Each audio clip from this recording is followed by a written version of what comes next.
దేవుడు మొట్టమొదటిగా ఆదాము అవ్వని సృష్టించినప్పుడు వారికి ఆత్మీయ నేత్రాలతోనే చూడగలిగే శక్తి ఉంది. కానీ వారికి శరీరపరంగా మనోనేత్రాలు గుడ్డితనంలో ఉన్నాయి.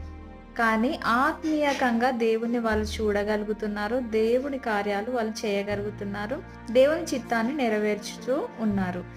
ఆ సమయంలో సర్పం వచ్చేసి వారిని మోసపరిచి, "ఆ పండు మీరు తింటే మీ యొక్క కన్నులు తెరవబడతాయి" అని చెప్పడంతో వారు తినగానే వారి యొక్క ఈ లోకపరమైనటువంటి నేత్రాలనేది ఓపెన్ కావడం జరిగింది.